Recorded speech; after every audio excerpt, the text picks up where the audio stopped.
Hello viewers, welcome you all. In this lecture, I am going to take the last topic of nuclear physics, and the topic is radiation detectors.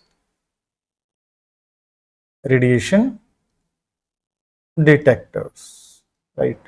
So, in this chapter, we will discuss about the different instruments that are used for the detection of nuclear radiation, right?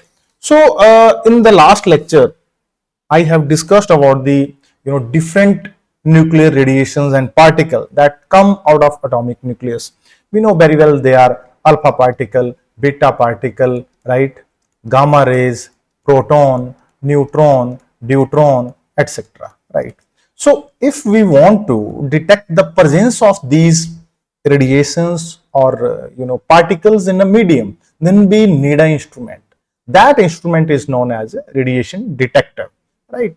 So in nuclear physics, we can have different types of radiation detectors which are based on their principle of operation.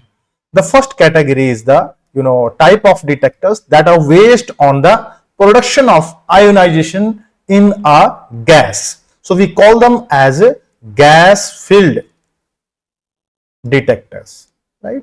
I told you what is their principle. Their principle is production of ionization in a gas and then separation of these ions by means of strong electric field, then counting these ions and then calculating the energy spent by the incoming particle in that medium, so we can tell what is the nature of that particle. So this is the first category. The second category is scintillation counters. Scintillation counters, or we can say detectors, right? Similarly, the third category is a semiconductor detectors. Then we have special neutron detectors, and we also have some visual detectors that are based on visualizing the passage of the particle through a medium, visual detectors. Now, I already told you about the gas field. Scintillation detectors are based on the production of a scintillation, means very small light flash in a medium and then converting that light flash into corresponding electric current and then measuring again the same thing, the energy of the particle spent there in the medium. So this is scintillation type. Then we have a semiconductor detector which are based on the production of ion hole pair in the depletion region, neutron detector and visual detectors. So if I further discuss the category of these different detectors, then the first one, that is gas field detector, it can be ionization chamber, very basic one, then proportional counter, then GM counter, right? These are the three important categories of this type. Then in scintillation detector, we can have further two categories. One is inorganic type, right? And the second one is organic type. Here inorganic and organic means the nature of the scintillation material, a scintillator material used. Similarly, in semiconductor detector, we can classify them on the basis of the semiconductor material used, right? Similarly, in visual detector, we can have a cloud chamber, bubble chamber, or a nuclear emulsions. So I am coming to the first one, that is very important, gas filled detectors. So as I told you, the gas filled detectors are based on the production of ionization in the gas filled inside a cylindrical tube and then separating these ions, calculating the energy, right? So all this process is involved. I am drawing you the diagram for understanding it. So it, as I told you, it consists of a cylindrical tube,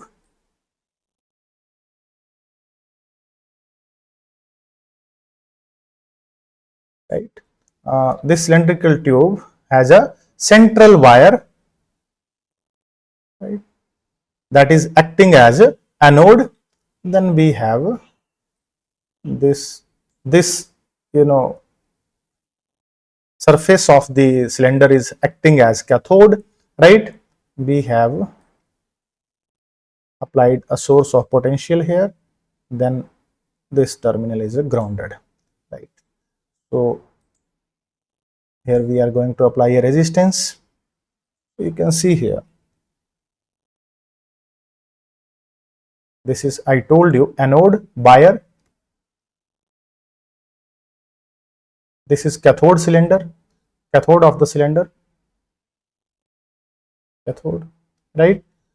Here we have a source of potential, that is obviously a battery, plus minus, it is, you can see here, right? This surface of the cylinder is at negative potential, whereas the central wire is at positive potential. This wire is insulated from the cylinder. Yeah, it is not touching it. Right? Here we have a resistance R. Here I am applying a capacitance. Then this signal is further sent to the amplifier. This is the simplified diagram of this uh, gas field detector, right? All three type of these detectors, ionization chamber, proportional counter, GM counter, they are based on this, right? So the thing is, what are the gases that are filled inside it? So in simple ionization chamber or a gas field detector, we have a 90% argon and 10% methane. These are the gases which are filled inside this cylindrical tube. So and this is the window, right? This is the mica window that is allowing the entrance of incoming particle inside the tube, right? This is the window. Suppose a particle is coming from this side, and this is ionizing particle. So then this particle will enter inside this medium, right? Now gas is filled here. We know very well that the minimum energy required for the production of ion pair in a gas or in a gaseous medium, it is around 30 to 35 electron volt.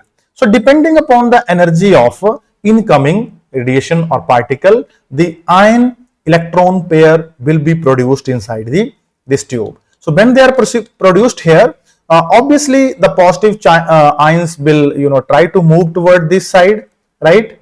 And the negative electron will try to move toward the central buyer. So when they will reach there, they will flow from here to here in this way, this circuit, and we will get a considerable current flowing in the circuit. Then that current is sent to the amplifier for further amplification and detection. So by measuring the amount of current generated, we can calculate the number of ion electron pair produced inside the medium, and that will ultimately tell us about the energy. So this is the simplified diagram. I'm not going in all details. Now I'm drawing the graph. If we plot a graph between, that is of utmost importance. If we plot the graph between the number of ion electron pair produced and the applied potential, this one, right? This potential.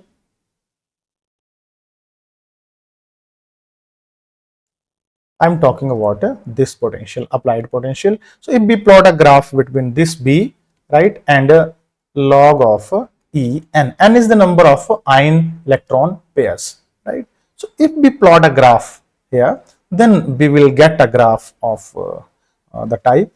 I'm drawing the graph. That graph is of utmost importance. We have to remember that graph, right? So this is the graph.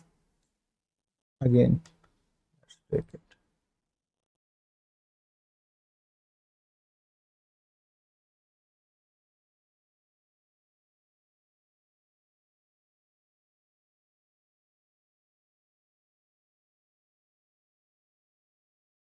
I'm taking this graph for two different particles.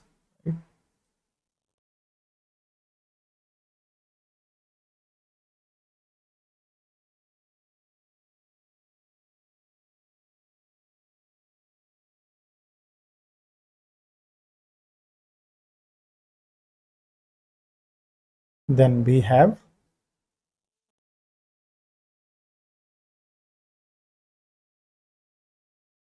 and then we have this one. So you can see here, this region, these are the different regions, this region, this region, and this region. So if we remember this diagram, right, then we will understand the working of these. So this region, up to this region, you can see this is for particle 1 and this graph is for particle 2, right. So you can see here, this is called a recombination region.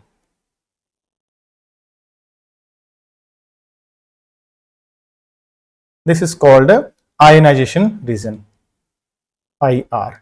This is called proportional counter region. I am writing PR short. Then this is region of limited proportionality. Region of limited proportionality. This is GM counter region, GMR, and this is spark chamber region, right? Or we can say here we will get continuous spark. These are the different voltages. This is B1, this is B2, this is V3, this is V4, this is B5, so on, right? This is region 1, right? This is region 2, this is region 3, 4, 5. Now, what is happening actually? You can see from this diagram will explain each and everything for you. When the high energy particle enter in the medium, obviously it produced ion electron pairs, but all ion electron pair are not collected up to B1, because with the increase in potential, this current is increasing, or the number of ion electron pair collected are increasing. So up to this point, there is a possibility that they can recombine and neutralize. So that's why we are calling it as a recombination region. When we will go further this point, now this will become stable. If it becomes stable, it means now the ion electron pair reaching here, they are stable, right? Current is stable. This region is called, that's why, ionization chamber region, because in this region the amount of current produced depend only on the primary ionization, right? So this is called ionization chamber region. But if we further increase, right, the potential, what will happen? Now the ion electron pair that are produced, they will acquire sufficient kinetic energy and they will generate the secondary ionization, right? So secondary ionization means now the current will increase, number of ion electron pair will increase, and you can see here it again start increasing, but there is a proportionality between the two different particles, proportionality. That's why we are calling it as a proportional counter region. Now if beyond this point we continue increasing the potential, you can see now the secondary ionization produced does not depend upon the primary ionization, and the proportionality feature is lost. I mean, for the two different particles, we have a different multiplication factors for the secondary ionization. Secondary ionization is not depending upon the primary. That's why we have lost the proportionality feature in this region. So this region is called region of limited proportionality. But if we go beyond this point, right, then these two lines meet together and we are not getting two separate lines, but instead we are getting single line. It means in this region now the secondary ionization become totally independent of the primary ionization. This region is called GM counter region, right? And current is still increasing, but if we go beyond this point, then there will be a continued discharge of spark inside the chamber, right? And the gas that is filled inside this tube, that will get discharged, right? So these are the different reasons that work for the different detectors, like ionization chamber, proportional counter, GM counter that I told you here, right? So we have to remember that how much energy is required, what are the different reasons, right? How the different instruments work in this region, right? Now if I talk about the ionization chamber, the first one, right, then in ionization chamber the amount of potential that is produced here, right, that is produced here, or we can say current also, that potential V, that is equal to if we are given a numerical that is equal to Ne upon C. Here N is the number of ion electron pair, A is the charge on electron, C is the capacitance. The amount of potential appearing on this capacitor will tell us this. So if I know this potential, measure this potential, then I can tell what is the value of N. If I know the value of N, I mean the number of ion electron pair, I can tell about the energy, right? So this is the principle of working of ionization chamber, right? And proportional counter also, right? GM counter also for all, right? Now, as far as the applications of ionization chamber is concerned, it is primarily used for the detection of alpha particles, right? Beta particle can be detected, but they should be of low energy, right? This is the application of it. Then similarly, you can go for the proportional counter, right? In proportional counter, as I told you, there is multiplication, right?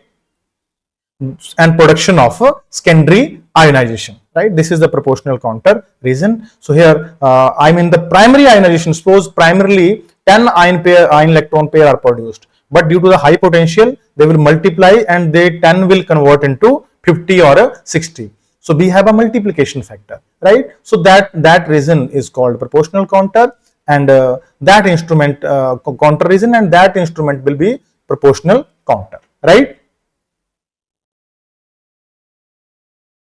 If I write down the expression for the production of secondary ionization due to the this is, first of all, that this is proportional counter. So I was saying that if I write down the expression for the electric field required for the production of secondary ionization at a particular distance, right? Suppose from here, from the central wire, suppose at this point, you can see at this point, what is the amount of electric field that is required. So let this distance is A, right? Then this electric field is given as E is equal to potential applied divided by, right, R into log of E B upon A. Here R is the distance I told you from the central wire, A is the radius of the wire, central wire, B is radius of cylinder, right, and V is the applied potential. So this is the expression for the electric field that is required for the production of secondary ionization. It can be asked in any exam. The second thing is the gas multiplication factor. So in case of proportional counter, it is usually from 10 to 10 raised to power 3. I mean up to 1000 times is the gas multiplication factor. Means if we have initially 10 ion electron pairs, then it can multiplied by 10 raised to power 3 finally. So we will get 10 raised to power 4 ion electron pairs. This is the gas multiplication factor for proportional counter. So now I am coming to the GM counter. That is the most important, right? GM counter. This is the third category. So in GM counter, usually the question is asked from the that in which region this counter is working. So we know very well what is the potential required for it, right? What is the multiplication factor, gas multiplication factor, all these questions, or what is the need of quenching, right? So all these things are related to the GM counter. So if I talk about the GM counter, then GM counter is named after two physicists, Geiger and Mueller counter, right? And in this counter, right, we know very well that the secondary ionization does not depend upon the primary ionization. The gas multiplication factor is very, very large, right? And the potential is obviously very large, right? And in this case, the important thing is quenching. What is quenching? We know very well that here, if we look at the GM counter, that when the potential is beyond this B3, then secondary ionization does not depend upon the primary ionization, right? Suppose incident particle enter into this tube, it produces a positive ion and electron. We know very well positive ion is moving toward the this side of the cylinder, walls of the cylinder. Electrons are moving toward the central wire. Now suppose this positive ion and electron, they are formed very close to the central wire, right? In that case, what will happen? We know positive ion are slow, electron are fast. Electron will rapidly move toward the wire, but the ion will take time to reach this side of the cylinder. Now what can happen? During this time, the ion can acquire kinetic energy. When it will strike the wall of the cylinder, there is a possibility that it can eject electron from the wall. It can form ion electron pair from there. So or it can produce a photon. So all these possibilities are there. So it will result in production of one more pulse or one more discharge inside the tube. So this repetitive discharge will continue unless this positive ion, right, it is either removed close to the center wire or it is neutralized. This process is called quenching. The process that eliminate the repetitive generation of the pulses in the this tube. Pulses means you know positive ions and electrons, clouds inside the cylinder. This process is known as quenching. And for quenching, we can use different techniques: external quenching or self quenching. In external quenching, right, external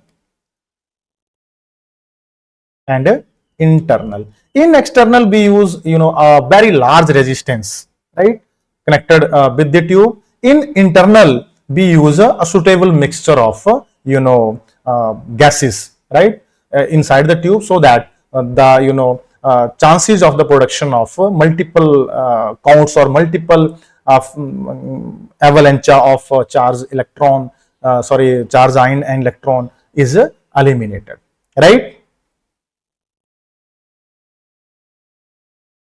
So as I told you that in self quenching, an external resistance of large value is connected with this tube, so that there is a flow of large amount of current here in this circuit, and large potential drop will occur across that resistance, and due to that large potential drop, the potential across the cylinder and the wire will decrease. And when the potential is decreased, obviously the generation of positive ion and electron clouds is chances are removed, right? So this is one method. Other is, I told you, self quenching. So in self quenching, what we do, that we call internal quenching. We add a suitable gas or a chemical organic material inside the argon and methane gas. So commonly used 10% of ethyl alcohol. It is the commonly used material to prevent the generation of fake pulses inside the tube, right, or as a self quenching agent, right. It is mixed with the argon and methane, right, 10% of ethyl alcohol, right. Or we can even use another uh, compounds also, but it is commonly used, right. Now the important point related to GM counter is dead time and recovery time.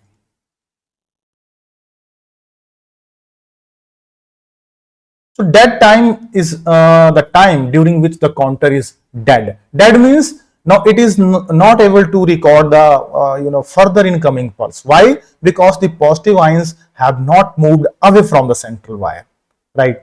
They are cancelling the effect of the potential at the central wire, and it is generating a fake pulse. So till all these positive ions are moved, the counter is not capable of recording new pulse or new particle. That time is called dead time.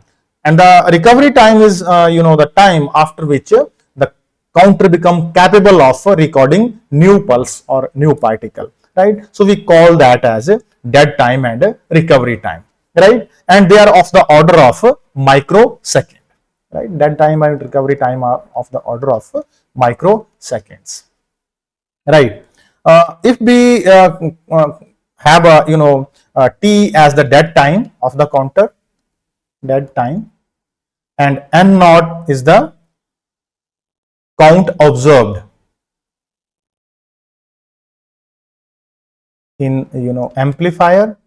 Then true counting rate we call as a n, means the actual count, because n naught is the observed count, but we have a dead time, so we can calculate it. N is equal to n naught divided by 1 minus n naught t. This is the formula. This is the true counting rate. Actually some count has been missed due to the dead time, so this formula we have to remember. We can use it for calculating the true counting rate. What is the range of dead time recovery time? It is of the order of microseconds, right? Like 100 to 500 microseconds. As far as advantages, disadvantages of GM counter is concerned, the main disadvantage of GM counter is its life is limited, because when it is exposed again and again to the incoming particle, the gas filled inside this tube is decomposed, and it is getting converted into some other kind of compound, right? So they have limited life because of it. Uncharged particle, I mean neutral particle, cannot be detected, right? And due to the dead time of the counter, we can't record pulse or stream of fastly coming particles, right, with accuracy, because we have a dead time. So these are some drawbacks of GM counter, and the commonly the common question that can be asked, right? It can be used for the detection of alpha particle, beta particle, right? It is very accurate for detecting them, right? But neutral particle, it is not capable of detecting, right? Now I am coming to the second one, that is scintillation counter. So I told you that in scintillation counter, what we are doing, we are using a scintillation material, right?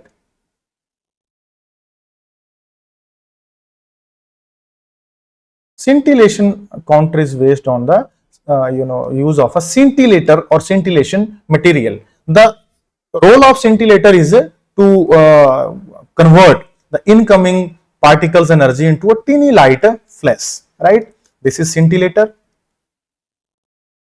Then that light flash is sent to a photomultiplier tube that convert that flash of light into stream of electrons.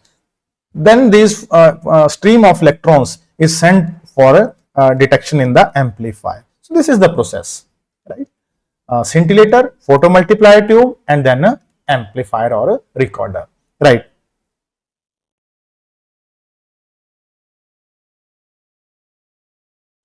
The commonly used scintillators, as I told you, they are inorganic and organic.